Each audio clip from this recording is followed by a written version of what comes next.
ICC ने 20 अंतर्राष्ट्रीय मैचों के लिए पावर प्ले नियमों में महत्वपूर्ण बदलाव किए हैं। ये नए नियम जुलाई 2025 से लागू होंगे और इनका उद्देश्य खेल को और अधिक निष्पक्ष और रोमांचक बनाना है। यह बदलाव खास तौर पर उन टी20 मैचों के लिए है जिनमें बारिश या अन्य कारणों से ओवरों की संख्या कम हो जाती है। आइए इन नए नियमों को विस्तार से समझते हैं और जानते हैं कि ये कैसे काम करेंगे। पावर प्ले टी20 क्रिकेट का एक महत्वपूर्ण हिस्सा है। ये वो अवधि है जब मैदान पर क्षेत्र रक्षकों की संख्या पर विशेष प्रतिबंध लागू होते हैं। सामान्य तौर पर एक पूर्ण 20 ओवर के टी20 मैच में पहले 6 ओवर पावर प्ले के होते हैं, जिसमें 30 गज के घेरे के बाहर केवल 2 क्षेत्र रक्षक रह सकते हैं। ये बल्लेबाजों को तेजी से रन बनाने का मौका देता है, क्योंकि मैदान पर कम क्षेत्र रक्षक होने से बाउंड्री लगाना आसान हो जाता है। हालांकि जब बारिश या अन्य कारणों से मैच के ओवर कम हो जाते हैं तो पावर प्ले की अवधि को समायोजित करना चुनौतीपूर्ण हो जाता था। पहले पावर प्ले की गणना निकटतम पूर्ण ओवर के आधार पर की जाती थी, जिससे कभी कभी असमानता पैदा हो जाती थी।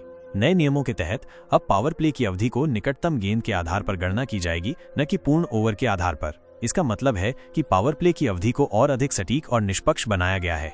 उदाहरण के लिए, अगर एक टी20 मैच में ओवरों की संख्या घटाकर 8 ओवर कर दी जाती है तो पहले 3 ओवर पावर प्ले के होते थे, लेकिन अब नए नियमों के अनुसार इसमें 2.2 ओवर यानी 13 गेंदों का पावर प्ले होगा। इसी तरह अगर मैच 5 ओवर का हो तो पावर प्ले 1.3 ओवर यानी 9 गेंदों का होगा। 6 ओवर के मैच में 1.5 ओवर, 7 ओवर के मैच में 2.1 ओवर और 9 ओवर के मैच में 2.4 ओवर पावर प्ले के होंगे।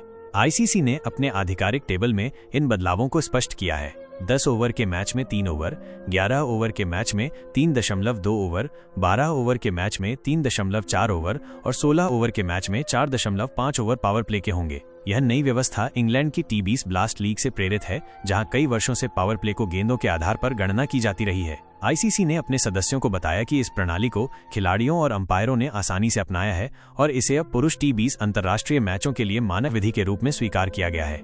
इस बदलाव का मुख्य उद्देश्य कम ओवरों वाले मैचों में बल्लेबाजी और गेंदबाजी के बीच संतुलन बनाए रखना है। पहले पूर्ण ओवर की गणना के कारण पावर प्ले की अवधि अनुपात में असंतुलित हो सकती थी, जिससे या तो बल्लेबाजों को अधिक फायदा मिलता था या गेंदबाजों को नुकसान। अब गेंदों के आधार पर गणना करने से यह सुनिश्चित होगा कि पावर प्ले की अवधि कुल ओवरों के अनुपात में हो, जो खेल को और अधिक निष्पक्ष बनाएगा। उदाहरण के लिए 8 ओवर के मैच में अंपायर तीसरे ओवर की दूसरी गेंद के बाद पावर प्ले समाप्त होने का संकेत देंगे, जिसके बाद 3 और क्षेत्र रक्षक 30 गज के घेरे के बाहर जा सकेंगे।